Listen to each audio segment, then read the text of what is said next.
Magandang araw mga kakimas, panibagong vlog na naman tayo. Gusto nyo ba ng libreng ulam? Ngayon ituturo ko sa inyo kung paano gawin ang mga traps.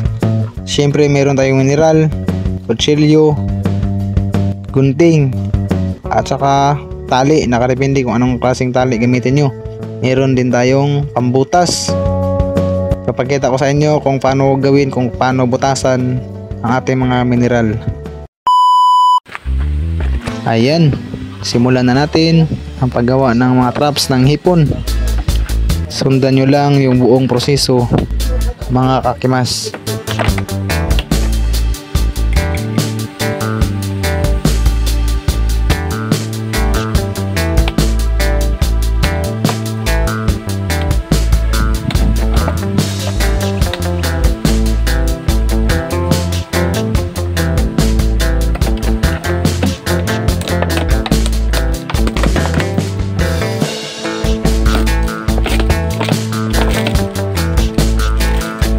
Linisin muna natin saglit ang ating mga mineral dahil marumi. Meanwhile, at dahil nalinis na natin, continue na tayo. I-continue na natin ang ating paggawa ng mga bitag para sa hipon. Butasan lang natin itong gilid ng 4 na butas. At syempre, talian agad natin yan.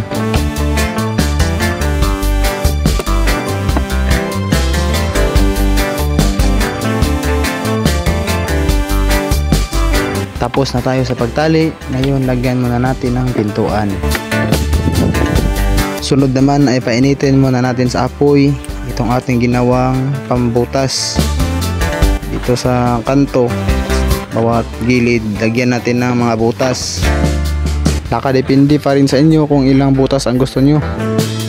Basta may madaanan lang ng tubig. Yun ang purpose natin dito mga kakimas. Ayan, pabutas-butas lang muna tayo. Ito nga pala yung nagsilbi nating pintuan para hindi tayo mahirapan sa pagkuha ng ating mga huli. Ayan, butasan natin yan para may malagyan ng kahoy. Papakita ko sa inyo mamaya kung paano natin ilalagay yung ating kahoy para gawing lock, para magsilbing lock. Ayan, butasan muna natin sa gilid-gilid. Ayan, natapos na tayo mga kakimas.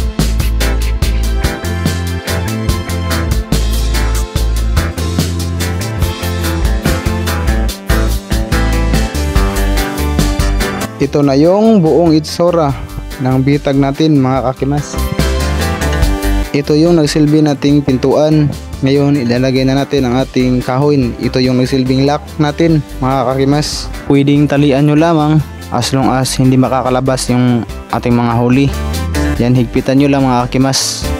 Ganun lang mga kakimas. Ayan, tapos na tayo. meanwhile, Ito nga pala yung pain natin mga kakimas. Pinatuyong nyug. Pwede ring inihaw na niyog kasi kung mas mabaho, mas madaling maamoy ng mga hipon. Pwede kayain ng mga isda. Ayan mga kakimas, kakatapos lang natin.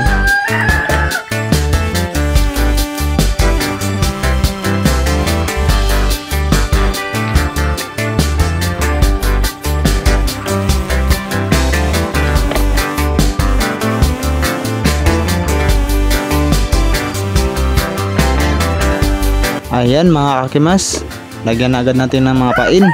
2 hanggang 3 pain ilalagay natin. Mga tinadtad na niyog. Ayan mga kakimas.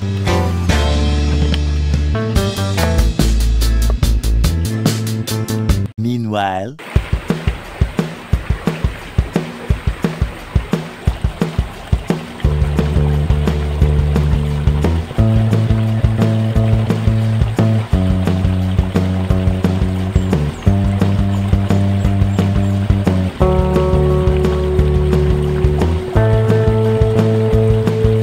Lagyan nyo lang ng bato mga kakimas as long as hindi siya matangay ng agos ng tubig. Sa akin, nilagyan ko na din ng dahon para hindi mahalata ng mga tao kasi baka galawin. tomorrow. Magandang araw pa rin mga kakimas. Salamat sa Panginoon dahil binigyan tayo ng magandang panahon para tayo ay makapag-vlog. Ayan mga kakimas, tignan natin yung ating bantak. Ayan mga kakimas, successful tayo sa wakas. Meron tayong huli. Meron tayong tatlo. Tatlong hipon. Malaki pa naman yung dalawa nating huli. Ayan mga kakimas. Ayun mga kakimas. Malaki yung mga huli natin. Tatlo pa naman. Malaki pa naman tong dalawa. Maswerte tayo ngayon mga kakimas. Saktong-sakto para sa vlog natin. Ayun. Malaki. Buhay na buhay.